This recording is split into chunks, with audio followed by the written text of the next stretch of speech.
सतनाम वाहिगुरु साहिब जी। दिल्ली का हमायो पाशाहू भयो राज बड़ सब जग माहू। द्वै भ्राता पठान बड़ सूरे बड़ उमराव सोकीन हदूरे। वाहिगुरु जी का खालसा वाहिगुरु जी की फतेह। चवर छत्र तख्त दे मालिक सतगुरु जुगो जुग अटल बाणी दे बोहित ਅਤੇ ब्रह्म ज्ञान दे सागर साहिब श्री गुरु ग्रंथ साहिब जी की पावन पवित्र हजूरी विखे सुभाईमान पावन गुरबाणी का कीर्तन सरवण करते हैं।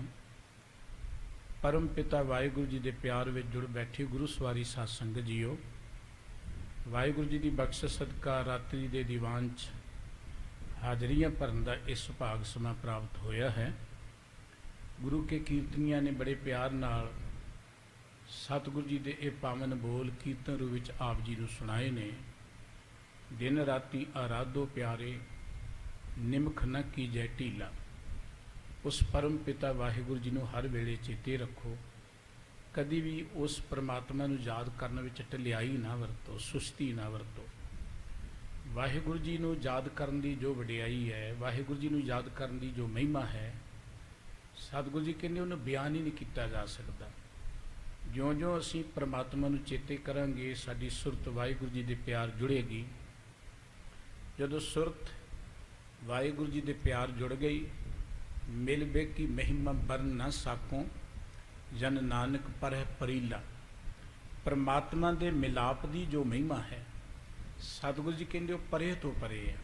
वाहिगुरु जी के चरणों की जो मौज है, जो सुख है, जो आनंद है, बाबा कबीर साहब जी कहते को अज तक बयान नहीं कर सके। कबीर चरण कमल की मौज को कह कैसे अनुमान, कहबे को शोभा नहीं देखा ही परवान। ये तो जिन्हों ने मानिया उन्होंने पता है।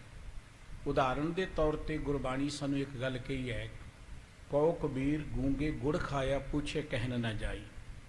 गूंगा व्यक्ति जिद को बोलनी रसना नहीं है, जबान नहीं है, वो कोई मिठी चीज़ खा ले ना, उसका स्वाद नहीं बयान कर सकता क्योंकि वो कोल लफ्ज़ नहीं है।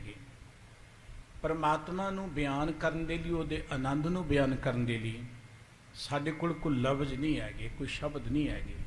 पर एक गल जरूर है, गूंगा गुड़ खा ले, मिठी चीज़ खा ले, वो चेहरे तो पता लगता है कि बड़ा खुश है। जो परमात्मा के प्यार च जुड़ जाए ना, ਉਹਦੇ दीदार करके ਉਹਦੇ बचनों तो, ਉਹਦੀ रहनी तो, ਉਹਦੀ करनी तो पता लगता है कि बंदा जुड़िया होया। असीं कहण लई मजबूर हो जाने आ, ये तो बंदा रब वर्गा ही है, ये तो रब का रूप बन गया।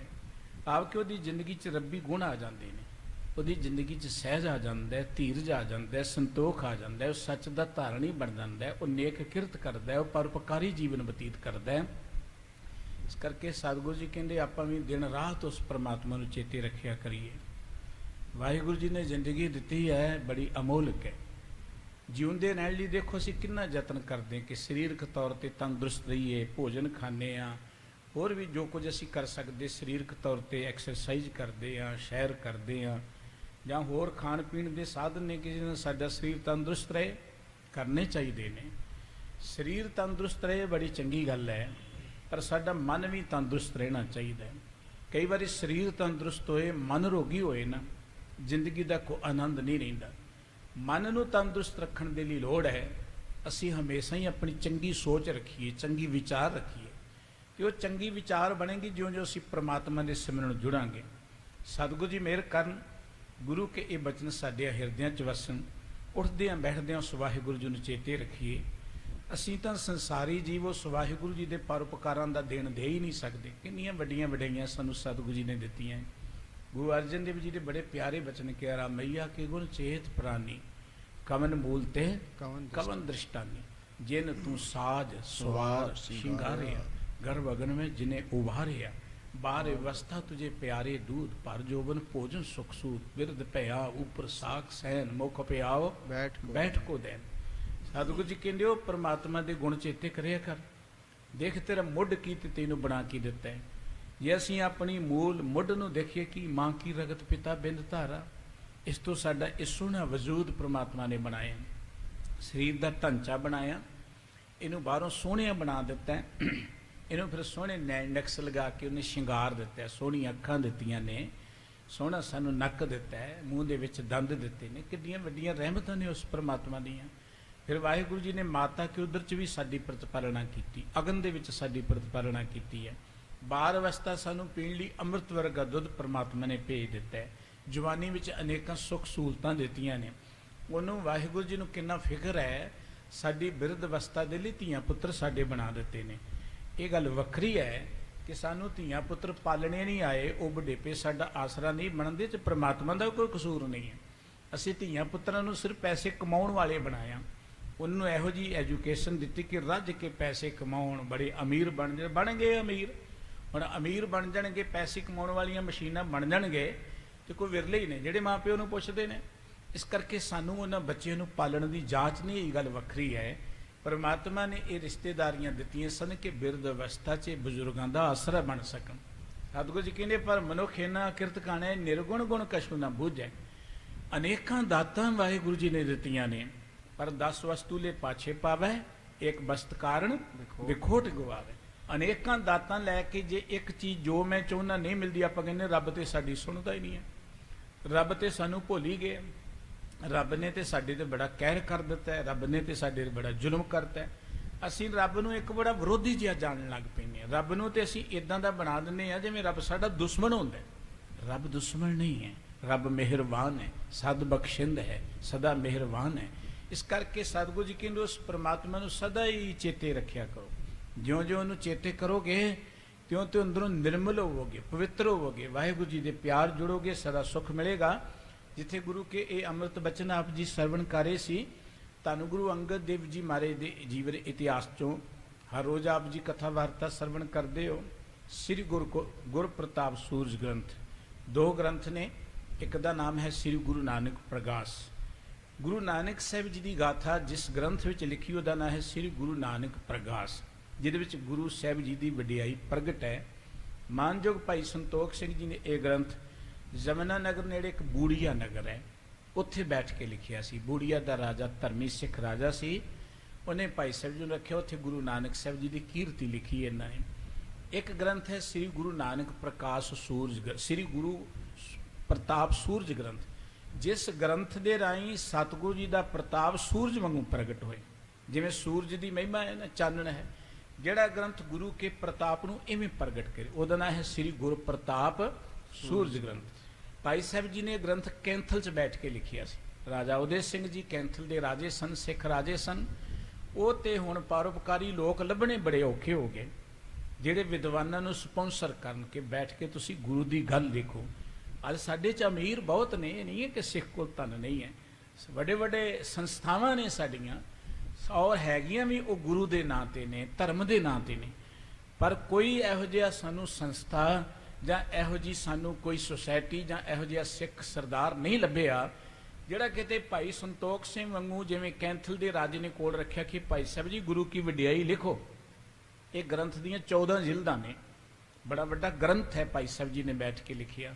ਇਹ ਬੜਾ ਪਰਉਪਕਾਰ ਕੀਤਾ ਹੈ ਸਿੱਖ ਇਤਿਹਾਸ ਨੂੰ। ਉਹਨਾਂ ਨੇ ਕਵਿਤਾ ਰੂਪ 'ਚ ਜਿੰਨੀ ਉਹਨਾਂ ਨੂੰ ਜਾਣਕਾਰੀ ਸੀ ਉਹਨੂੰ ਅੰਕਿਤ ਕੀਤਾ ਹੈ। ਬੜੀ ਸੁੰਦਰ ਇਹ ਲੇਖਣੀ ਹੈ, ਬੜੀ ਵਿਦਵਤਾ ਭਰਪੂਰ ਇਹ ਗ੍ਰੰਥ ਹੈ।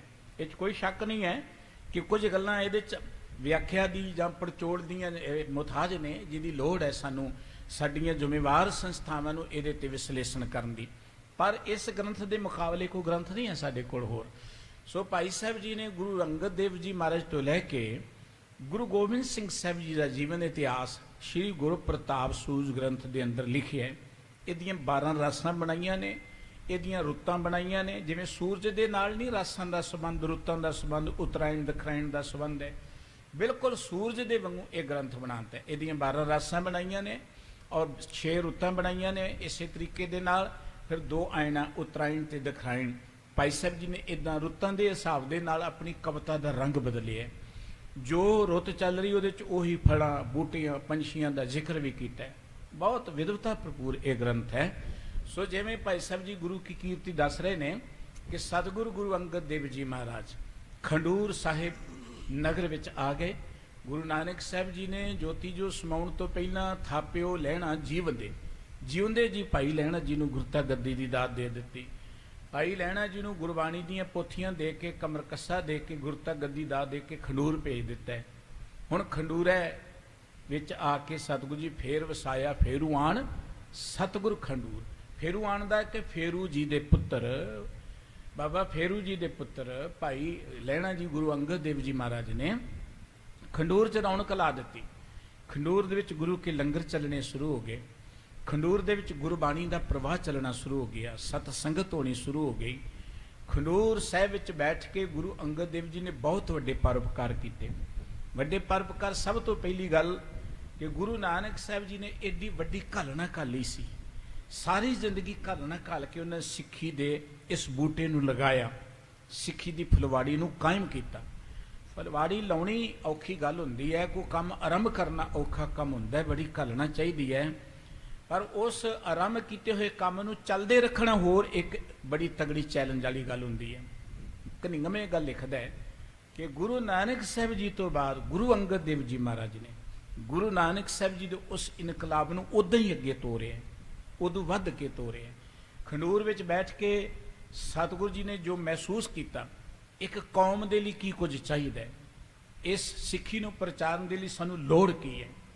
ਸਭ ਤੋਂ ਪਹਿਲੀ ਗੱਲ ਕਿ ਆਪਣੀ ਬੋਲੀ ਹੋਣੀ ਚਾਹੀਦੀ। ਆਪਣੀ ਬੋਲੀ ਨੂੰ ਸਤਿਗੁਰੂ ਜੀ ਨੇ ਮਾਨਤਾ ਦਿੱਤੀ। ਪੰਜਾਬੀ ਬੋਲੀ ਪਹਿਲਾਂ ਤੋਂ ਹੈ। ਬਾਬਾ ਫਰੀਦ ਸਾਹਿਬ ਜੀ ਦੀ ਬਾਣੀ ਠੇਠ ਪੰਜਾਬੀ ਬੋਲੀ 'ਚ ਹੈ।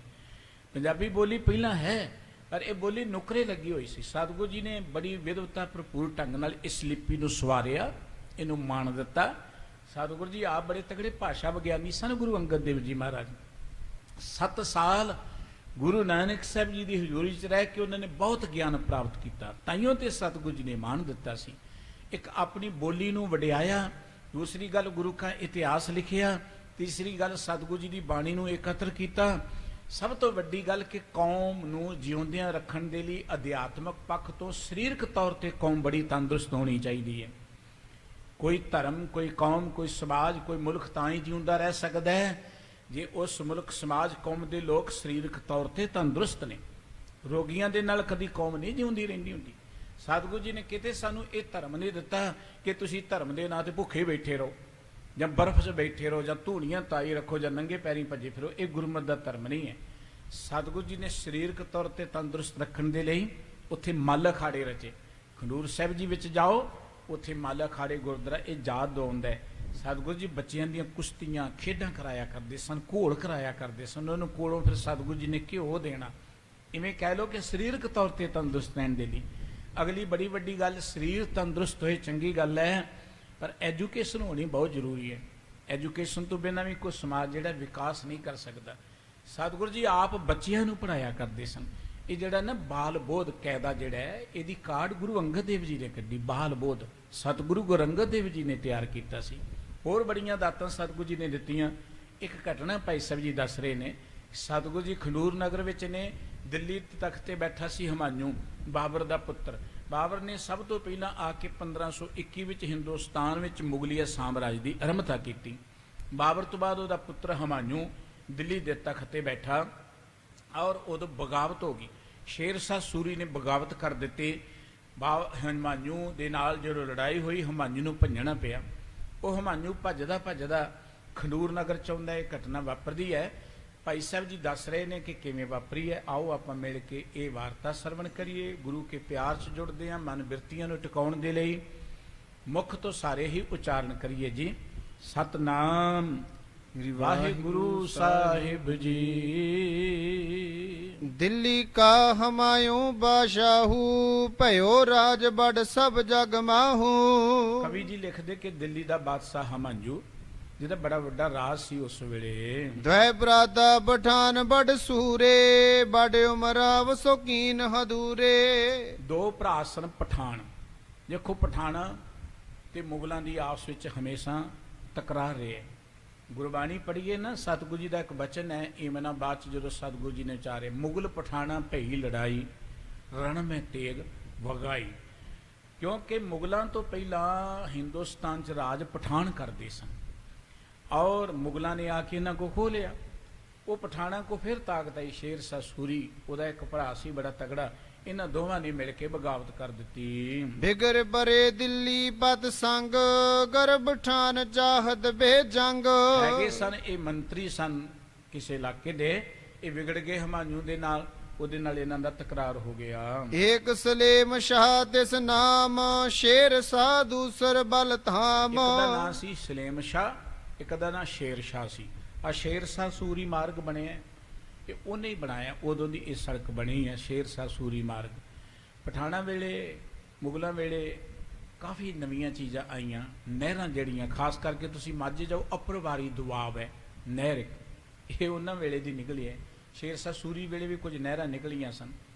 ਕਾਫੀ ਉਹਨਾਂ ਲੋਕਾਂ ਨੇ, ਭਾਵੇਂ ਉਹ ਬਾਹਰੋਂ ਆਏ ਸਨ, ਪਰ ਮੁਲਕ ਦੇ ਵਿਕਾਸ ਲਈ ਕਾਫੀ ਕੁਝ ਕੀਤਾ ਸੀ ਉਹਨਾਂ ਨੇ। ਤੁਸੀਂ ਪੜ੍ਹੋਗੇ ਨਾ ਅੰਕੜੇ, ਔਰੰਗਜ਼ੇਬ ਵੇਲੇ ਹਿੰਦੁਸਤਾਨ ਦੀ GDP ਜਿਹੜੀ ਸੀ ਨਾ, ਉਹ 27% ਸੀ। 27% ਇੰਨਾ ਅਮੀਰ ਸੀ ਉਦੋਂ ਹਿੰਦੁਸਤਾਨ। ਅੱਜ ਕਿੰਨੀ ਹੈ? ਅੱਜ ਹਿੰਦੁਸਤਾਨੀਆਂ ਦਾ ਰਾਜ ਅੱਜ ਕਿੰਨੀ, ਜਰਾ ਤੁਸੀਂ ਦੇਖ ਲਓ।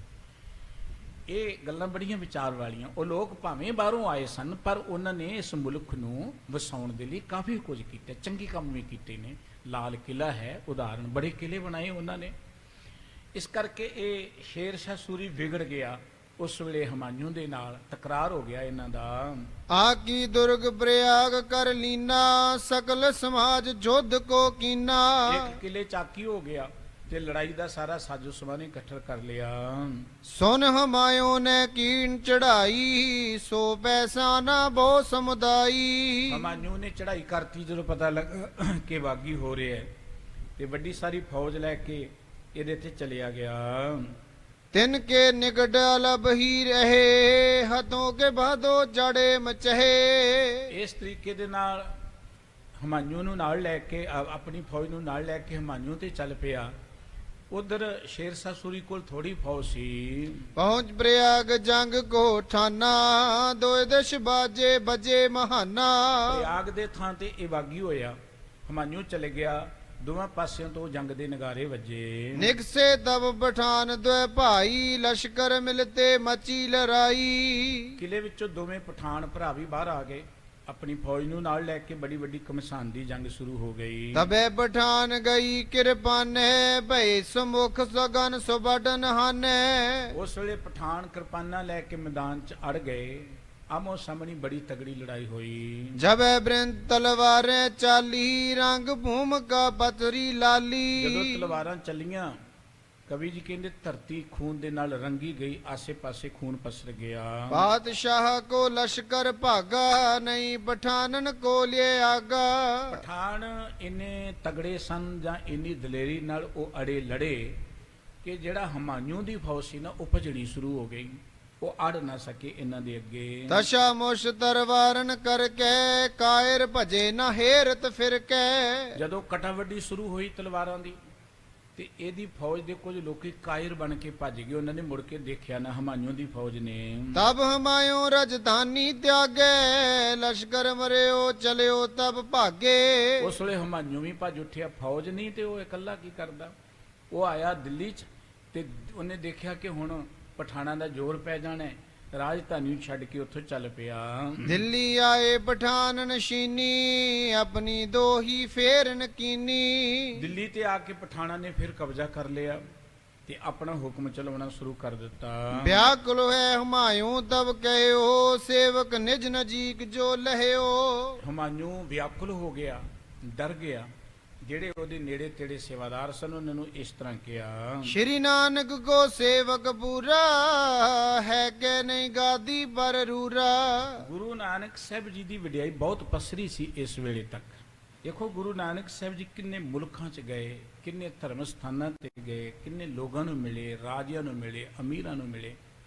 ਬਾਬਰ ਨੂੰ ਵੀ ਮਿਲੇ ਸਨ ਸਤਿਗੁਰ ਸੱਚੇ ਪਾਤਸ਼ਾਹ ਜੀ। ਬਾਬਰ ਦੇ ਅੱਗੇ ਆਉਣ ਵਾਲੇ ਹਿੰਦੁਸਤਾਨ 'ਚ ਕੇਵਲ ਇੱਕੋ ਹੀ ਧਾਰਮਿਕ ਵਿਅਕਤੀ ਸਨ, ਬਾਬਾ ਨਾਨਕ ਜੀ, ਜਿਨ੍ਹਾਂ ਨੇ ਬਾਬਰ ਨੂੰ ਕਿਹਾ ਸੀ ਬਾਬਰ ਤੂੰ ਜ਼ਾਬਰ ਹੈ। ਹੋਰ ਬੜੇ ਸਨ ਮੱਠ, ਬੜੇ ਸਨ ਡੇਰੇ, ਬੜੇ ਸਨ ਆਸ਼ਰਮ, ਵੱਡੇ ਵੱਡੇ ਉਦੋਂ ਵੀ ਹਿੰਦੁਸਤਾਨ 'ਚ, ਪਰ ਕੋਈ ਧਾਰਮਿਕ ਆਗੂ ਆਇਆ ਨਹੀਂ ਲੋਕਾਂ ਦੀ ਬਾਂਹ ਫੜਨ ਦੇ ਲਈ। ਧਾਰਮਿਕ ਉਹ ਨਹੀਂ ਜਿਹੜਾ ਮੱਥੇ ਟਿਕਾਏ, ਧਾਰਮਿਕ ਉਹ ਨਹੀਂ ਜਿਹੜਾ ਬਹੁਤ ਵੱਡਾ ਅਡੰਬਰ ਬਣਾ ਲੇ, ਬੜੇ ਵੱਡੇ ਲੋਕੀ ਉਹਨੂੰ ਪੂਜਾ ਕਰਨ ਲੱਗ ਪਣ, ਉਹ ਧਾਰਮਿਕ ਨਹੀਂ ਹੈ। ਧਾਰਮਿਕ ਤੇ ਉਹ ਹੈ ਜਿਹੜਾ ਲੋਕਾਂ ਦੇ ਦੁੱਖਾਂ ਵਿੱਚ ਲੋਕਾਂ ਦੀ ਬਾਂਹ ਫੜੇ, ਲੋਕਾਂ ਦੇ ਦੁੱਖਾਂ ਨੂੰ ਦੂਰ ਕਰਨ ਲਈ ਉਹਨਾਂ ਨੂੰ ਹੌਸਲਾ ਦੇਵੇ, ਸਮਾਜ ਦੇ ਵਿੱਚੋਂ ਬੁਰਾਈਆਂ ਨੂੰ ਦੂਰ ਕਰਨ ਲਈ ਜਿਹੜਾ ਯਤਨਸ਼ੀਲ ਹੋਵੇ। ਗੁਰੂ ਨਾਨਕ ਸਾਹਿਬ ਜੀ ਨੇ ਅਜਿਹਾ ਸਾਨੂੰ ਕੋਈ ਧਰਮ ਨਹੀਂ ਦਿੱਤਾ ਕਿ ਧਰਮ ਦੇ ਨਾਂ ਤੇ ਕੋਈ ਵਿਅਕਤੀ ਕਹੇ ਜੀ ਮੈਂ ਦੁਨੀਆ ਕੋਈ ਲੈਣਾ, ਮੈਂ ਤੇ ਮਾਲਾ ਫੇਰਨੀ, ਵੱਖਰੇ ਬੈਠ ਕੇ ਫੇਰ ਲੈਣੀ। ਇਹ ਗੁਰਮਤਿ ਦਾ ਮਾਰਗ ਨਹੀਂ ਹੈ। ਗੁਰਮਤਿ ਦਾ ਮਾਰਗ ਪਰਉਪਕਾਰ ਦਾ ਮਾਰਗ ਹੈ, ਪਰਉਪਕਾਰ ਦਾ ਮਾਰਗ। ਤੁਸੀਂ ਗੁਰਬਾਣੀ ਪੜ੍ਹੋਗੇ, ਬ੍ਰਹਮ ਗਿਆਨੀ ਪਰ ਉਪਕਾਰ ਉਮਾਹ। ਗੁਰੂ ਨਾਨਕ ਸਾਹਿਬ ਜੀ ਕਿੱਡੇ ਵੱਡੇ ਪਰਉਪਕਾਰੀ। ਦੇਖੋ, ਜੇ ਸਤਿਗੁਰੂ ਜੀ ਨੇ ਬੈਠ ਕੇ ਮਾਲਾ ਹੀ ਫੇਰਨੀ ਹੁੰਦੀ ਤੇ ਰਾਏ ਭੋਜ ਦੀ ਤਲਵੰਡੀ ਬਹੁਤ ਇਕਾਂਤ ਇਲਾਕਾ ਸੀ, ਬਹੁਤ ਵਧੀਆ ਇਲਾਕਾ ਸੀ। ਸਤਿਗੁਰੂ ਜੀ ਨੂੰ ਕੋਈ ਆਰਥਿਕ ਤੌਰ ਤੇ ਕਮੀ ਨਹੀਂ ਸੀ। ਬਾਪੂ ਜੀ ਦਾ ਚੰਗਾ ਕਾਰੋਬਾਰ ਸੀ। ਰਾਏ ਬਲਾਰ ਗੁਰੂ ਕਾ ਬੜਾ ਸ਼ਰਧਾਲੂ ਸੀ। ਦੌਲਤ ਖਾਂ ਸਤਿਗੁਰੂ ਜੀ ਦੇ ਅੱਗੇ ਹੱਥ ਜੋੜ ਕੇ ਖੜਾ ਹੈ, ਨਾਨਕ ਖਜ਼ਾਨਾ ਹੀ ਤੇਰਾ, ਕਿਤੇ ਜਾਣ ਦੀ ਲੋੜ ਨਹੀਂ ਹੈ। ਲੇਕਿਨ ਗੁਰੂ ਨਾਨਕ ਸਾਹਿਬ ਜੀ ਨੇ ਦੇਖਿਆ ਕਿ ਬਾਬਾ ਦੇਖੇ ਧਿਆਨ ਤਲ ਜਲਤੀ ਸਭ ਪ੍ਰਿਥਵੀ ਦੇ ਸਾਈ। ਦੁਨੀਆ ਸੜ ਰਹੀ ਹੈ ਤੇ ਸਾਡੇ ਮਾਲਾ ਫੇਰਨ ਦਾ ਅਰਥ ਕੀ ਹੈ? ਦੁਨੀਆ ਮਰ ਰਹੀ ਹੋਵੇ, ਦੁਨੀਆ ਦੁੱਖਾਂ 'ਚ ਸੜ ਰਹੀ ਹੋਵੇ ਤੇ ਕੋਈ ਬੰਦਾ ਕਹੇ ਜੀ ਮੈਂ ਮਾਲਾ ਫੇਰਨੀ, ਮੈਂ ਧਾਰਮਿਕ ਬੰਦਾ, ਉਹ ਧਾਰਮਿਕ ਨਹੀਂ ਹੈ ਦਰਅਸਲ, ਉਹ ਕਾਇਰ ਹੋ ਸਕਦਾ ਹੈ। ਔਰ ਸੂਰਮਾ ਉਹ ਹੈ ਜਿਹੜਾ ਦੁੱਖਾਂ ਵਿੱਚ ਜਾ ਕੇ ਲੋਕਾਂ ਦੀ ਬਾਂਹ ਫੜੇ। ਗੁਰੂ ਨਾਨਕ ਸਾਹਿਬ ਜੀ ਨੇ ਪਰਉਪਕਾਰ ਕੀਤਾ। ਔਰ ਗੁਰੂ ਨਾਨਕ ਸਾਹਿਬ ਜੀ ਤੋਂ ਬਾਅਦ ਸਰਬੱਤ ਗੁਰੂ ਸਾਹਿਬ ਜੀ ਦਾ ਇਤਿਹਾਸ ਪੜ੍ਹ ਲਓ। ਸਤਿਗੁਰੂ ਜੀ ਲੋਕਾਂ ਦੇ ਬਦਲੇ ਤਤੀਆਂ ਤਵੀਆਂ ਤੇ ਬੈਠ ਗਏ, ਦੂਸਰਿਆਂ ਦੀ ਖਾਤਰ ਆਪਣਾ ਸੀਸ ਕਲਮ ਕਰਾਤਾ। ਸਤਿਗੁਰੂ ਜੀ ਨੇ ਚਾਂਦਨੀ ਚੌਂਕ ਜਾ ਕੇ ਗੁਰੂ ਕੇ ਸਿਖਾਰਿਆਂ ਨਾਲ ਚਿਰ ਗਏ, ਦੇਗਾਂ ਚੁਬਲ ਗਏ। ਕੋਈ ਰਾਜ ਭਾਗ ਦੀ ਖਾਤਰ ਨਹੀਂ ਸੀ, ਕੋਈ ਸਵਾਰਥ ਨਹੀਂ ਸੀ ਕਿ ਸਾਨੂੰ ਇਹ ਕੁਝ ਮਿਲੇਗਾ। ਕਲਗੀਧਰ ਪਾਤਸ਼ਾਹ ਜੀ ਨੇ ਮਨੁੱਖਤਾ ਦੀ ਖਾਤਰ ਇਹ ਗੱਲ ਕਹੀ ਨੇ, ਇਨ ਪੁੱਤਰਨ ਕੇ ਸੀਸ ਪੇ ਵਾਰ ਦੀਏ ਸੁਤ ਚਾਰ, ਚਾਰ ਮੁਏ ਤੋਂ ਕਿਆ ਹੁਆ ਜੀਵਤ ਕਈ ਹਜ਼ਾਰ। ਮਨੁੱਖਤਾ ਦੀ ਖਾਤਰ ਆਪਣਾ ਸਰਬੰਸ ਕੁਰਬਾਨ ਕਰ। ਪਰਮਾਤਮਾ ਪਰਉਪਕਾਰੀ ਹੈ। ਗੁਰਬਾਣੀ 'ਚ ਇੱਕ ਬਚਨ ਕਿ ਮੇਰਾ ਪ੍ਰਭ ਪਰ ਉਪਕਾਰੀ, ਪੂਰਨ ਕਾਲ ਜਿਨ ਧਾਰੀ। ਸਾਡਾ ਪਰਮਾਤਮਾ ਪਰਉਪਕਾਰੀ। ਦੇਖੋ, ਪਰਮਾਤਮਾ ਨੇ ਪਰਉਪਕਾਰ ਕੀਤਾ, ਧਰਤੀ ਬਣਾਈ ਹੈ ਸਾਡੇ ਲਈ।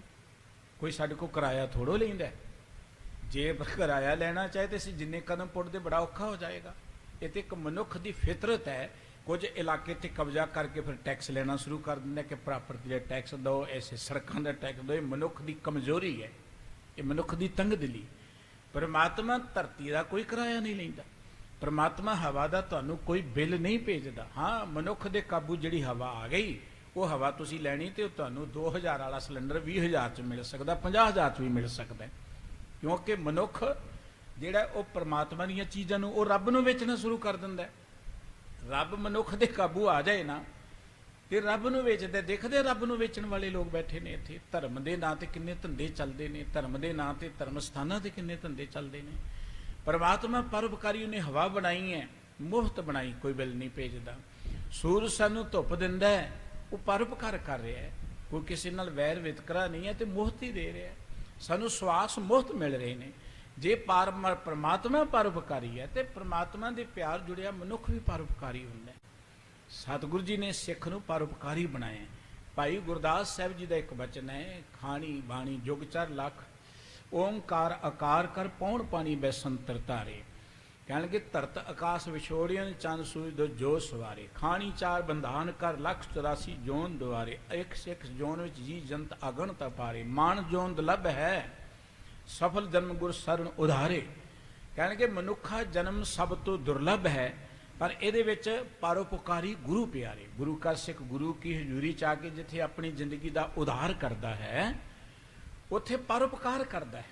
ਪਰਉਪਕਾਰੀ ਗੁਰੂ ਪਿਆਰੇ, ਗੁਰੂ ਨੂੰ ਪਿਆਰ ਕਰਦਾ ਹੈ ਤੇ ਪਰਉਪਕਾਰ ਕਰਦਾ ਹੈ। ਗੁਰਸਿੱਖ ਨੂੰ ਸਤਿਗੁਰੂ ਜੀ ਨੇ ਮਾਰਗ ਦਿੱਤਾ, ਸਰਬੱਤ ਦੇ ਭਲੇ ਦਾ ਮਾਰਗ। ਜਦੋਂ ਵੀ ਗੁਰੂ ਕਾ ਸਿੱਖ ਜਿੱਥੇ ਵੀ ਅਰਦਾਸ ਕਰੇਗਾ, ਇੱਕੋ ਹੀ ਯਾਚਨਾ ਕਰਦਾ, ਨਾਨਕ ਨਾਮ ਚੜ੍ਹਦੀ ਕਲਾ, ਤੇਰੇ ਭਾਣੇ ਸਰਬੱਤ ਦਾ ਭਲਾ। ਹਰ ਮਨੁੱਖ ਦੀ ਇੱਕ ਰੀਝ ਹੈ। ਦੇਖੋ, ਪਰਮਾਤਮਾ ਨੇ ਸ੍ਰਿਸ਼ਟੀ ਬਣਾਈ ਹੈ ਨਾ, ਹਰ ਮਨੁੱਖ ਦੇ ਇੱਕ ਮਨ 'ਚ ਚਾਹ ਹੁੰਦਾ ਕਿ ਮੈਂ ਸਦਾ ਜਿਉਂਦਾ ਰਵਾਂ, ਲੰਮਾ ਜਿਉਂਦਾ ਰਵਾਂ, ਦੁਨੀਆ 'ਚ ਮੇਰਾ ਨਾਮ ਰਹਿ ਜਾਏ। ਹਰ ਕੋਈ ਚਾਹੁੰਦਾ ਹੈ। ਕੋਈ ਨਾਮ ਇਸ ਤਰੀਕੇ ਨਾਲ ਬਣਾਉਣਾ ਚਾਹੁੰਦਾ ਕਿ ਧਨ ਹੋਏਗਾ, ਨਾਮ ਹੋਏਗਾ, ਰੁਤਬਾ ਹੋਏਗਾ, ਨਾਮ ਆਏਗਾ। ਹੋਰ ਕਈ ਤਰੀਕੇ ਲੋਕਾਂ ਨੇ ਬਣਾਏ ਨੇ ਨਾਮ ਬਣਾਉਣ ਦੇ, ਪਰ ਇੱਦਾਂ ਨਾਂ ਨਹੀਂ ਰਹਿੰਦਾ। ਬੜੇ ਧਨਵਾਨ ਆਏ, ਬੜੇ ਰਾਜੇ, ਕਿਸੇ ਦਾ ਨਾਮ ਨਹੀਂ ਹੈ। ਨਾਮ ਕਿਹਦਾ ਰਹਿੰਦਾ ਧਰਤੀ ਦੇ ਉੱਪਰ? ਨਾਮ ਰੱਖਣ ਦੀ ਜੁਗਤ ਗੁਰੂ ਨਾਨਕ ਸਾਹਿਬ ਜੀ ਨੇ ਸਾਨੂੰ ਦਿੱਤੀ ਹੈ। ਨਾਮ ਰੱਖਣ ਦੀ ਜੁਗਤ ਇਹ ਹੈ ਕਿ ਜਿੰਨਾ ਤੁਸੀਂ ਸੰਸਾਰ ਨੂੰ ਪਿਆਰ ਕਰੋਗੇ, ਮਨੁੱਖਤਾ ਨੂੰ ਪਿਆਰ ਕਰੋਗੇ, ਪਰਉਪਕਾਰ ਕਰੋਗੇ। ਦੇਖੋ, ਕੋਈ ਬੰਦਾ ਆਪਣੇ ਪਰਿਵਾਰ ਨਾਲ ਪਿਆਰ ਕਰਦਾ ਨਾ, ਉਹ ਜਾਏ ਤੇ ਉਹਦਾ ਪਰਿਵਾਰ ਹੀ ਘਾਟ ਮਹਿਸੂਸ ਕਰਦਾ ਕਿ ਚਲਿਆ ਗਿਆ, ਘਾਟ ਚਲੀ ਹੋ ਪੈ ਗਈ ਸਾਨੂੰ, ਇਕੱਲਾ ਪਰਿਵਾਰ ਹੀ ਮਹਿਸੂਸ ਕਰੇਗਾ। ਹੁਣ ਪਰਉਪਕਾਰੀ ਮਨੁੱਖ ਜਦੋਂ ਜਾਂਦਾ ਹੈ, ਭਗਤ ਪੂਰਨ ਸਿੰਘ ਜੀ ਵਰਗੇ ਜਿਹੜੇ ਪਰਉਪਕਾਰੀ ਜੁੜੇ ਨੇ, ਹੋਰ ਬੜੇ ਨੇ, ਅੱਜ ਵੀ ਨੇ, ਇਹ ਨਹੀਂ ਕਿ ਪਰਉਪਕਾਰੀਆਂ ਦੀ ਘਾਟ ਹੈ। ਉਹ ਜਦੋਂ ਜਾਂਦੇ ਨੇ ਤਾਂ ਸਾਰੀ ਦੁਨੀਆ ਹੀ ਉਹਨਾਂ ਨੂੰ ਚੇਤੇ ਕਰਦੀ ਹੈ। ਭਗਤ ਪੂਰਨ ਸਿੰਘ ਦਾ ਆਪਣਾ ਪਰਿਵਾਰ ਕੋਈ ਨਹੀਂ ਹੈ, ਪਰ ਸਾਰੀ ਦੁਨੀਆ ਉਹਨਾਂ ਨੂੰ ਚੇਤੇ ਕਰਦੀ ਹੈ। ਜਿਉਂਦੇ ਰਹਿਣ ਦੇ ਲਈ, ਸਦਾ ਜਿਉਂਦੇ ਰਹਿਣ ਦੇ ਲਈ ਸਭ ਤੋਂ ਵਧੀਆ ਤਰੀਕਾ ਹੈ ਕਿ ਦੁਨੀਆ ਨੂੰ ਪਿਆਰ ਕਰੋ, ਮਨੁੱਖਤਾ ਤੇ ਪਰਉਪਕਾਰ ਕਰੋ। ਤੁਸੀਂ ਮਨੁੱਖਤਾ ਤੇ ਪਰਉਪਕਾਰ ਕਰੋਗੇ, ਸਦਾ ਲਈ ਜਿਉਂਦੇ ਹੋ ਜਾਓਗੇ। ਦੁਨੀਆ ਤੁਹਾਨੂੰ ਮਰਨ ਨਹੀਂ ਦੇਵੇਗੀ, ਦੁਨੀਆ ਤੁਹਾਨੂੰ ਚੇਤੇ ਰੱਖੇਗੀ। ਜੀਵਨ ਸਰੀਰ ਦਾ ਤੇ ਰਹਿਣਾ ਨਹੀਂ ਹੈ ਕਦੀ। ਇਹ ਸਰੀਰ ਦਿੱਤਾ ਸੀ ਅਸੀਂ ਸਦਾ ਇੱਕ ਜੀਵਨ ਪ੍ਰਾਪਤ ਕਰ ਸਕੀਏ, ਸਦਾ ਲਈ ਜਿਉਂਦੇ ਹੋ ਸਕੀਏ। ਗੁਰੂ ਨਾਨਕ ਸਾਹਿਬ ਜੀ ਸਰੀਰਕ ਤੌਰ ਤੇ ਚਲੇ ਗਏ, ਆਪਣੀ 70 ਕੁ ਸਾਲ ਦੀ ਆਲਜਾ ਪੂਰੀ ਕਰਕੇ, ਲੇਕਿਨ ਸਦਾ ਲਈ ਇਸ ਧਰਤੀ ਤੇ ਰਹਿਣਗੇ, ਕਿਉਂਕਿ ਉਹਨਾਂ ਨੇ ਪਰਉਪਕਾਰ ਕੀਤੇ ਨੇ। ਹੋਰ ਗੁਰੂ ਕੇ ਪਿਆਰੇ ਗੁਰਸਿੱਖਾਂ ਦਾ ਇਤਿਹਾਸ ਪੜ੍ਹ ਲਈਏ, ਜਿਨ੍ਹਾਂ ਨੇ ਮਨੁੱਖਤਾ ਦੀ ਖਾਤਰ ਆਪਣੇ ਸੀਸ ਕੁਰਬਾਨ ਕਰ ਦਿੱਤੇ। ਹੋਰ ਧਰਮਾਂ 'ਚ ਵੀ ਬੜੇ ਪਰਉਪਕਾਰੀ ਲੋਕ ਹੋਏ ਨੇ, ਹੋਰ ਕਮਿਊਨਿਟੀਆਂ 'ਚ, ਮੁਲਕਾਂ 'ਚ ਹੋਏ ਨੇ, ਜਿਨ੍ਹਾਂ ਨੂੰ ਦੁਨੀਆ ਸਦਾ ਚੇਤੇ ਕਰਦੀ ਹੈ। ਕਿਸੇ ਵੀ ਪੱਖ ਤੋਂ ਕੋਈ ਵਿਗਿਆਨਕ ਹੋਏ ਨੇ ਜਿਨ੍ਹਾਂ ਨੇ ਮਨੁੱਖਤਾ ਦੀ ਖਾਤਰ ਮਨੁੱਖੀ ਜ਼ਿੰਦਗੀ ਨੂੰ ਸੋਹਣਿਆ ਜਾਂ ਸੁਖੀ ਬਣਾਉਣ ਲਈ ਘਾਲਣਾ ਘਾਲੀ, ਉਹ ਸਦਾ ਲਈ ਜਿਉਂਦੇ ਨੇ। ਉਹਨਾਂ ਨੂੰ ਕਦੀ ਕੋਈ ਭੁੱਲ ਹੀ ਨਹੀਂ ਸਕਦਾ ਜੋ ਉਹਨਾਂ ਨੇ ਮਨੁੱਖਤਾ ਨੂੰ ਦੇਣ ਦਿੱਤੀ ਹੈ। ਇਸ ਕਰਕੇ ਆਪਾਂ ਜ਼ਿੰਦਗੀ ਦੇ ਅੰਦਰ ਯਤਨ ਕਰੀਏ, ਜੇ ਗੁਰੂ ਦੇ ਚਰਨਾਂ ਨਾਲ ਜੁੜੇ ਹਾਂ ਤੇ ਪਰਉਪਕਾਰ ਕਰਨਾ ਜ਼ਰੂਰ ਸਿੱਖੀਏ। ਉਪਕਾਰ ਹੁੰਦਾ ਨੇਕੀ, ਪਰਉਪਕਾਰ ਦਾ ਅਰਥ ਹੈ ਕਿ ਦੂਸਰਿਆਂ ਲਈ ਨੇਕੀ ਕਰਨੀ, ਦੂਸਰਿਆਂ ਦਾ ਭਲਾ ਕਰਨਾ। ਸਤਿਗੁਰੂ ਗੁਰੂ ਨਾਨਕ ਸਾਹਿਬ ਜੀ ਨੇ ਇਹ ਮਾਰਗ ਦਿੱਤਾ ਹੈ। ਮੈਂ ਬੇਨਤੀ ਕਰ ਰਿਹਾ ਕਿ ਗੁਰੂ ਨਾਨਕ ਸਾਹਿਬ ਜੀ ਦੀ ਵਡਿਆਈ ਬੜੀ ਪਸਰੀ ਹੋਈ ਸੀ, ਤੇ ਹਮਾਯੂੰ ਦਾ ਪਿਓ ਬਾਬਰ ਸਤਿਗੁਰੂ ਜੀ ਨੂੰ ਮਿਲਿਆ। ਸਤਿਗੁਰੂ ਜੀ ਕਿੰਨਾ ਚਿਰ ਵਿਚਰਦੇ ਰਹੇ ਧਰਤੀ ਤੇ, ਹਮਾਯੂੰ ਨੂੰ ਵੀ ਪਤਾ ਸੀ ਕਿ ਹੁਣ ਤਾਂ ਬਿਪਤਾ ਦਾ ਸਮਾਂ, ਕਿੱਧਰ ਜਾਈਏ, ਕਿਉਂਕਿ ਇਹ ਲੋਕ ਪੀਰਾਂ ਫਕੀਰਾਂ ਦੇ ਬੜੇ ਪੁਜਾਰੀ ਹੁੰਦੇ ਨੇ, ਇਹ ਧਰਮ ਦਾ ਆਸਰਾ ਲੈਂਦੇ ਨੇ। ਰਾਜਨੀਤਿਕ ਲੋਕ ਜਦੋਂ ਬਿਪਤਾ ਹੁੰਦੀ ਕਹਿੰਦਾ ਕਿਤੇ ਗੁਰੂ ਨਾਨਕ ਸਾਹਿਬ ਜੀ ਦੀ ਜਗ੍ਹਾ ਤੇ ਉਹਨਾਂ ਦਾ ਕੋਈ ਸੇਵਕ ਨਹੀਂ ਬੈਠਾ ਹੋਇਆ ਇਸ ਵੇਲੇ। ਤੇ ਸੋ ਕਰੇ ਮੇਲ ਹਮ ਜਾਈ, ਮਮ ਪਿਤ ਬਾਬਰ ਤਹਿ ਤੇ ਪਾਈ। ਮੇਰਾ ਪਿਤਾ ਬਾਬਰ ਵੀ ਉਹਨਾਂ ਨੂੰ ਮਿਲਿਆ ਸੀ। ਆਮ ਸਾਖੀਕਾਰਾਂ ਨੇ ਗੱਲ ਲਿਖੀ ਹੈ ਕਿ ਗੁਰੂ ਨਾਨਕ ਸਾਹਿਬ ਜੀ ਨੇ ਬਖਸ਼ਿਸ਼ ਕੀਤੀ ਸੀ ਬਾਬਰ ਨੂੰ ਤਾਂ ਗੱਦੀ ਮਿਲੀ, ਪਰ ਇਹ ਗੱਲ ਸੱਚ ਨਹੀਂ ਹੈ। ਇੱਕ ਗੱਲ ਜ਼ਰੂਰ ਸਤਿਗੁਰੂ ਜੀ ਨੇ ਕਹੀ ਸੀ, ਬਾਬਰ ਧਰਮ ਦਾ ਰਾਜ ਕਰੇਗਾ ਤੇ ਤੇਰਾ ਰਾਜ ਕਾਇਮ ਰਹੇਗਾ, ਜੇ ਲੋਕਾਂ ਤੇ ਜ਼ੁਲਮ ਕਰੇਗਾ। ਜਦੋਂ ਕਿ ਏਮਨਾਬਾਦ ਦਾ ਕਤਲੇਆਮ ਸਤਿਗੁਰੂ ਜੀ ਨੇ ਦੇਖਿਆ ਨਾ, ਖੁਰਾਸਾਨ ਖਸਮਾਨਾ ਕੀਆ ਹਿੰਦੁਸਤਾਨ ਡਰਾਇਆ, ਆਪੇ ਦੋਸ਼ ਨ ਦੇਈ ਕਰਤਾ ਜਮ ਕਰ ਮੁਗਲ ਚੜਾਇਆ, ਇਤੀ ਮਾਰ ਪਈ ਕੁਰਲਾਣੇ ਤੈਂ ਕੀ ਦਰਦ ਨਾ ਆਇਆ। ਸਤਿਗੁਰੂ ਜੀ ਨੇ ਬੜੇ ਵਜਦ ਤੇ ਇਹ ਬਚਨ ਗਾਇਨ ਕੀਤੇ, ਬਾਬਰ ਨੇ ਸੁਣੇ। ਸਤਿਗੁਰੂ ਜੀ ਦੀ ਹਜ਼ੂਰੀ ਚ ਆ ਕੇ ਕਹਿਣ ਲੱਗਾ, ਮੈਨੂੰ ਨਹੀਂ ਸੀ ਪਤਾ ਕਿ ਇਸ ਧਰਤੀ ਤੇ ਇਹੋ ਜਿਹੇ ਪਹੁੰਚੇ ਹੋਏ ਰੱਬ ਦੇ ਪਿਆਰੇ ਫਕੀਰ ਵੀ ਰਹਿੰਦੇ ਨੇ। ਸਤਿਗੁਰੂ ਜੀ ਉਹਦੀ ਕੈਦ ਵਿੱਚ ਸਨ ਉਦੋਂ। ਜਦੋਂ ਸਤਿਗੁਰੂ ਜੀ ਨੇ ਇਹ ਸ਼ਬਦ ਗਾਇਨ ਕੀਤਾ, ਪ੍ਰਭਾਵਿਤ ਹੋਏ ਲੋਕ, ਉਹ ਲੋਕਾਂ ਨੇ ਦੱਸਿਆ ਕਿ ਇੱਕ ਫਕੀਰ ਹੈ, ਕੋਈ ਬੜਾ ਪਹੁੰਚਿਆ ਹੋਇਆ, ਕੁਝ ਗਾ ਰਿਹਾ, ਬਾਬਰ ਆਇਆ। ਗੱਲਬਾਤ ਹੋਈ ਤੇ ਸਤਿਗੁਰੂ ਜੀ ਕਹਿੰਦਾ, ਮੈਨੂੰ ਨਹੀਂ ਸੀ ਪਤਾ ਕਿ ਇੱਥੇ ਇਹੋ ਜਿਹੇ ਪਹੁੰਚੇ ਹੋ ਫਕੀਰ ਵੀ ਰਹਿੰਦੇ ਨੇ, ਮੈਨੂੰ ਮਾਫ ਕਰ ਦਿਓ, ਚਾਹੋ ਕੀ ਚਾਹੀਦਾ, ਮੰਗ ਲਓ ਕੀ ਚਾਹੀਦਾ। ਸਤਿਗੁਰੂ ਜੀ ਨੇ ਕਿਹਾ ਸੀ, ਤੇਰੇ ਕੋਲ ਕੋਈ ਮੰਗਣਾ, ਤੂੰ ਤੇ ਆਪ ਮੰਗਤਿਆਂ ਦਾ ਮੰਗਤਾ ਹੈ। ਜਿਹੜਾ ਲੋਕਾਂ ਦਾ ਕਤਲੇਆਮ ਕਰਕੇ ਲੁੱਟ ਕਰ ਰਿਹਾ, ਤੂੰ ਕੀ ਦੇ ਸਕਦਾ ਕਿਸੇ ਨੂੰ, ਤੂੰ ਤੇ ਆਪ ਮੰਗਤਾ ਹੈ। ਮੰਗਤਾ ਵੀ ਅਹਿਮਕ ਹੈ, ਤੂੰ ਫਕੀਰ ਹੈ। ਤੇ ਬਾਬਰ ਨੇ ਕਿਹਾ ਸੀ, ਮੇਰਾ ਰਾਜ ਭਾਗ ਕਿਵੇਂ ਕਾਇਮ ਰਹੇਗਾ। ਸਤਿਗੁਰੂ ਜੀ ਨੇ ਇਕੱਲੇ ਬਾਬਰ ਨੂੰ ਨਹੀਂ, ਹਰ ਉਸ ਮਨੁੱਖ ਨੂੰ, ਹੁਕਮਰਾਨ ਨੂੰ ਜਿਹੜਾ ਰਾਜਗੱਦੀ ਤੇ ਬੈਠਾ ਹੈ, ਕਿ ਜੇ ਮਨੁੱਖਤਾ ਦੀ ਸੇਵਾ ਕਰੋਗੇ, ਜੇ ਮਨੁੱਖਤਾ ਨਾਲ ਨਿਆਂ ਕਰੋਗੇ, ਹੱਕ ਸੱਚ ਦਾ ਰਾਜ ਕਰੋਗੇ, ਤੇ ਉਹ ਰਾਜ ਕਾਇਮ ਰਹਿੰਦੇ ਨੇ। ਰਾਜ ਜ਼ਰੂਰੀ ਨਹੀਂ ਕਿ ਰਾਜਗੱਦੀ ਤੇ ਬੈਠ ਕੇ ਹੁੰਦੇ ਨੇ, ਰਾਜ ਤੇ ਲੋਕਾਂ ਦੇ ਦਿਲਾਂ ਤੇ ਕਰਨੇ ਹੁੰਦੇ ਨੇ। ਬਹੁਤ ਸਾਰੇ ਉਹ ਲੋਕ ਨੇ ਜਿਹੜੇ ਰਾਜ ਭਾਗ ਨਹੀਂ ਉਹਨਾਂ ਕੋਲ, ਪਰ ਲੋਕਾਂ ਦੇ ਦਿਲਾਂ ਤੇ ਰਾਜ ਕਰਦੇ ਨੇ, ਲੋਕਾਂ ਦੇ ਦਿਲਾਂ ਤੇ। ਦੁਨੀਆ ਉਹਨਾਂ ਨੂੰ ਅੱਖੀਆਂ ਤੇ ਬਿਠਾਉਂਦੀ, ਇਹਨਾਂ ਮਾਣ ਦਿੰਦੀ ਹੈ। ਬਹੁਤ ਸਾਰੇ ਉਹ ਰਾਜੇ ਵੀ ਨੇ ਜਿਹੜੇ ਰਾਜ ਗੱਦੀਆਂ ਤੇ ਬੈਠ ਜਾਂਦੇ ਨੇ, ਲੋਕਾਂ ਦੀਆਂ ਲਾਹਨਤਾਂ ਹੀ ਲੈਂਦੇ ਨੇ, ਲੋਕਾਂ ਦੀਆਂ ਬਦ ਦੁਆਵਾਂ ਲੈਂਦੇ ਨੇ, ਉਹਨਾਂ ਦੇ ਪੁਤਲੇ ਸਾੜਦੇ ਨੇ ਲੋਕ ਰਾਜਿਆਂ ਦੇ। ਦੇਖੋ ਕਿੰਨੀ ਹੈਰਾਨੀ ਦੀ ਗੱਲ ਹੈ।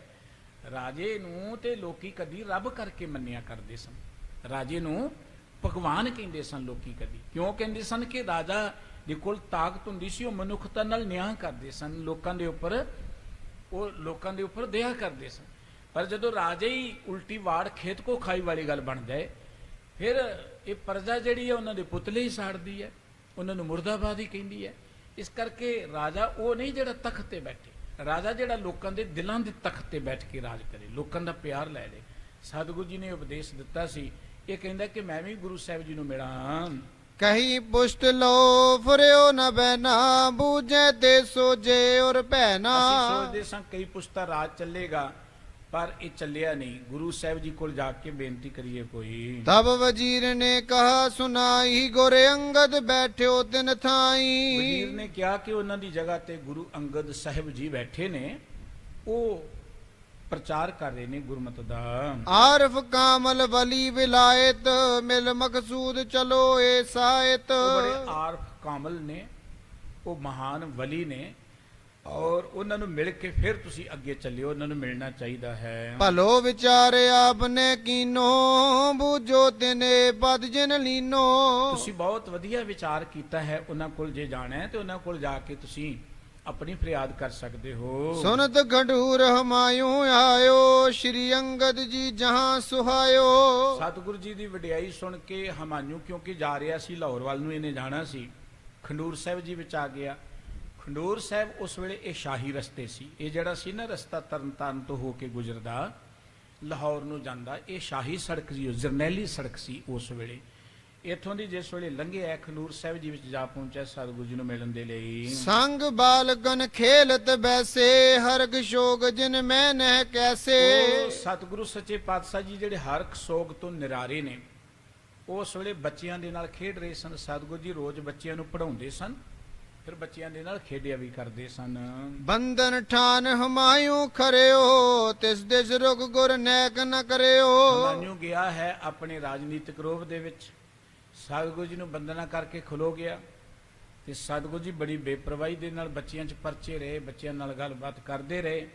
ਇਹ ਖੜਾ ਸੋਚਦਾ ਰਿਹਾ ਕਿ ਮੈਨੂੰ ਕੋਈ ਜੀ ਆਇਆਂ ਕਹਿਣਗੇ, ਮੇਰਾ ਕੋਈ ਸਵਾਗਤ ਕਰਨਗੇ, ਆਖਰ ਮੈਂ ਬਾਦਸ਼ਾਹ ਹਾਂ, ਇਸ ਕਰਕੇ ਇਹ ਉਡੀਕਦਾ ਰਿਹਾ। ਪਰਚਿਤ ਰਹੇ ਬਾਲਕਨ ਸਾਥ ਸਭ ਗੜ ਕੀ ਜਾਣਤ ਜਗਨਾਥ। ਸਤਿਗੁਰੂ ਜੀ ਬੇਪਰਵਾਹ ਸਨ, ਅੰਤਰਜਾਮੀ ਸਨ, ਜਾਣਦੇ ਸਨ ਸਾਰੀ ਗੱਲ, ਪਰ ਸਤਿਗੁਰੂ ਜੀ ਬੱਚਿਆਂ ਦੇ ਨਾਲ ਹੀ ਪਰਚੇ ਰਹੇ। ਤਬ ਹਮਾਇਓ ਮਨ ਕੋਪ ਬਸ਼ੇਖਾ ਨੈਸ ਬੇਰੀ ਮੈਂ ਦਿਸ਼ ਦੇਖਾ। ਹਮਾਯੂ ਦੇ ਮਨ 'ਚ ਗੁੱਸਾ ਆ ਗਿਆ ਕਿ ਇਹਨਾਂ ਤੇ ਮੇਰੇ ਵੱਲ ਦੇਖਿਆ ਵੀ ਨਹੀਂ ਹੈ, ਬੁਲਾਉਣਾ ਤਾਂ ਕੀ ਹੈ, ਜਾਂ ਮੇਰਾ ਸਵਾਗਤ ਕੀ ਕਰਨਾ ਹੈ। ਕਿਉਂਕਿ ਜੋ ਬੰਦੇ ਕੋਲ ਤਾਕਤ ਹੋਈ ਚਾਹੁੰਦਾ ਕਿ ਹਰ ਕੋਈ ਮੇਰਾ ਸਵਾਗਤ ਕਰੇ, ਮੇਰੀ ਵਾਹਵਾ ਕਰੇ। ਹਮਾਯੂ ਦੇ ਮਨ 'ਚ ਕ੍ਰੋਧ ਆ ਗਿਆ। ਦ્વੈ ਗੜਗਾ ਮੈਂ ਠਾਂਡੋ ਰਹਿਓ ਕਛੂ ਬਰਬਾਵਨਾ ਮਨ ਮੈਂ ਲਹਿਓ। ਦੋ ਘੜੀਆਂ ਹੋ ਗਈਆਂ ਮੈਨੂੰ ਖੜੀਆਂ ਨੂੰ, ਤੇ ਇਹਨਾਂ ਨੇ ਤੇ ਮੇਰਾ ਕੋਈ ਪ੍ਰਭਾਵ ਕਬੂਲਿਆ ਹੀ ਨਹੀਂ, ਮੇਰੇ ਵੱਲ ਦੇਖਿਆ ਨਹੀਂ ਹੈ। ਗਇਓ ਰਾਜ ਮੈਂ ਹੋਇਓ ਦੀਨ ਪਾਸ ਕਰੋ ਇਨ ਕੀਨ ਨ ਚੀਨ। ਇਹ ਕਹ ਮੇਰਾ ਰਾਜ ਭਾਗ ਚਲਿਆ ਗਿਆ ਹੈ, ਪਰ ਇਹਨਾਂ ਵੀ ਮੈਂ ਨਕੰਮਾ ਨਹੀਂ ਹੈ, ਫਿਰ ਵੀ ਰਾਜਾ ਸਾਂ, ਇਹਨਾਂ ਨੇ ਕੋਈ ਮੇਰਾ ਸਵਾਗਤ ਨਹੀਂ ਕੀਤਾ। ਉਚਿਤ ਮਾਰ ਬੇਰ ਦੇ ਵਿਚਾਰ ਧਰਿਓ ਹਾਥ ਕਬਜੇ ਤਲਵਾਰ। ਗੁੱਸਾ ਆ ਗਿਆ ਇਹਨੂੰ, ਸੋਚਣ ਲੱਗਾ ਕਿ ਤਲਵਾਰ ਦੇ ਨਾਲ ਖਤਮ ਕਰ ਦੇਵਾਂ। ਤਲਵਾਰ ਦੀ ਮੁੱਠ ਦੇ ਉੱਪਰ ਇਹਨੇ ਹੱਥ ਰੱਖ ਲਿਆ। ਉਸ ਵੇਲੇ ਹੱਥੋਂ ਖੈਂਚ ਕਰ ਔਰ ਮੈਂ ਠਾਨੇ ਤਬ ਮੋਗੋ ਏ ਸ਼ਾਹ ਪਛਾਨੇ। ਕਹਿਣ ਲੱਗਾ ਜਦੋਂ ਤਲਵਾਰ ਖਿੱਚ ਕੇ ਇਹਨਾਂ ਦੀ ਗਰਦਨ ਤੇ ਰੱਖੀ ਨਾ, ਤੇ ਫੇਰ ਇਹਨਾਂ ਨੂੰ ਪਤਾ ਲੱਗੇਗਾ ਕਿ ਮੈਂ ਕੋਈ ਹਾਂ, ਮੈਂ ਬਾਦਸ਼ਾਹ ਹਾਂ। ਉਦੇ ਬਇਓ ਐ ਜਨ ਕੋ ਜਬੈ ਮੁਸ਼ਟ ਸੰਗ ਕਰ ਚਿਮਟਿਓ ਤਬੈ। ਜਿਸ ਵੇਲੇ ਨੇ ਹੱਥ ਤਲਵਾਰ ਦੀ ਮੁੱਠ ਤੇ ਪਾਇਆ, ਉਸ ਵੇਲੇ ਸਤਿਗੁਰੂ ਜੀ ਦੇਖ ਰਹੇ ਨੇ, ਅੰਤਰਜਾਮੀ ਨੇ ਸਤਿਗੁਰੂ ਜੀ, ਸਾਰੀ ਗੱਲ ਦੇਖਦੇ ਨੇ। ਏ ਤੇ ਉਤ ਹੋਤ ਨ ਰਿਓ ਹਿਲਾਏ ਸਾਰੋ ਬਲ ਹਾਰਿਓ ਸੁਲਗਾਏ। ਕਹਿੰਦੇ ਕਿ ਇਹਦਾ ਹੱਥ ਤਲਵਾਰ ਦੀ ਮੁੱਠ ਨਾਲ ਜੁੜ ਗਿਆ, ਹਿੱਲੀ ਨਾ। ਦਰਅਸਲ ਗੱਲ ਕੀ ਹੋਈ, ਜਿਸ ਵੇਲੇ ਨੇ ਤਲਵਾਰ ਦੀ ਮੁੱਠ ਤੇ ਹੱਥ ਪਾਇਆ, ਸਤਿਗੁਰੂ ਜੀ ਨੇ ਦੇਖਿਆ ਇਹਦੇ ਵੱਲ। ਸਤਿਗੁਰੂ ਜੀ ਨੇ ਇੱਕ ਗੱਲ ਕਹੀ ਕਿ ਤੇਰੀ ਤਲਵਾਰ ਉਦੋਂ ਕਿੱਥੇ ਜਦੋਂ ਸ਼ੇਰਸ਼ਾਹ ਸੂਰੀ ਨੇ ਭਜਾਇਆ ਸੀ, ਹੁਣ ਤਲਵਾਰ ਕਿੱਥੇ ਨਿਕਲਣੀ ਹੈ, ਜੰਮ ਗਿਆ ਹੱਥ ਉੱਤੇ। ਭਾਵ ਕਿ ਗੁਰੂ ਸਾਹਿਬ ਜੀ ਦੀ ਨਜ਼ਰ ਹੁੰਦਿਆਂ ਇਹ ਠਠੰਬਰ ਗਿਆ, ਇਹ ਤਲਵਾਰ ਕੱਢ ਨਾ ਸਕਿਆ, ਇਹਦੀ ਜ਼ਰੂਰਤ ਨਾ ਪਈ, ਇਹ ਡਰ ਗਿਆ ਉਸ ਵੇਲੇ। ਸਤਿਗੁਰੂ ਜੀ ਦੇ ਜਿਸ ਵੇਲੇ ਨੇਤਰੇ ਦੇ ਵੱਲ ਹੋਏ, ਜਦੋਂ ਸਤਿਗੁਰੂ ਜੀ ਨੇ ਦੇਖਿਆ ਤੇ ਇਹਦੀ ਤਲਵਾਰ ਇਹ ਕੱਢ ਨਾ ਸਕਿਆ ਆਪਣੀ ਬਾਹਰ। ਪੁਨ ਮੂਰਖ ਪਛਤਾਵਨ ਲਾਗਾ ਕਰਿਓ ਖੋਟ ਮੈਂ ਹੁਤੋ ਅਭਾਗਾ। ਬੜਾ ਪਛਤਾਇਆ ਕਿ ਮੈਂ ਤੇ ਬਹੁਤ ਬੁਰਾ ਕੰਮ ਕੀਤਾ।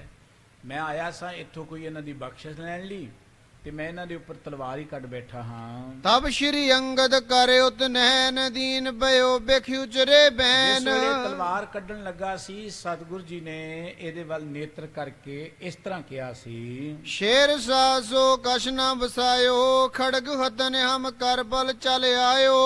ਸਤਿਗੁਰੂ ਜੀ ਕਹਿੰਦੇ ਸ਼ੇਰਸ਼ਾਹ ਸੂਰੀ ਅੱਗੇ ਤੇਰਾ ਕੋਈ ਜ਼ੋਰ ਨਹੀਂ ਚੱਲਿਆ, ਭੱਜ ਆਇਆ ਉੱਥੋਂ, ਤੇ ਇਹ ਤਲਵਾਰ ਇੱਥੇ ਹੀ ਕੱਢਣੀ ਹੈ ਸਾਡੇ ਤੇ ਆ ਕੇ ਤੂੰ। ਇਹਦੀ ਲੋੜ ਤਾਂ ਉੱਥੇ ਸੀ, ਲੜਦਾ ਤੂੰ, ਜੰਮਦਾ ਉੱਥੇ, ਲੜਾਈ ਕਰਦਾ, ਪਰ ਉੱਥੇ ਤੇ ਕੱਢੀ ਨਹੀਂ ਤਲਵਾਰ ਜਿੱਥੇ ਲੋੜ ਸੀ।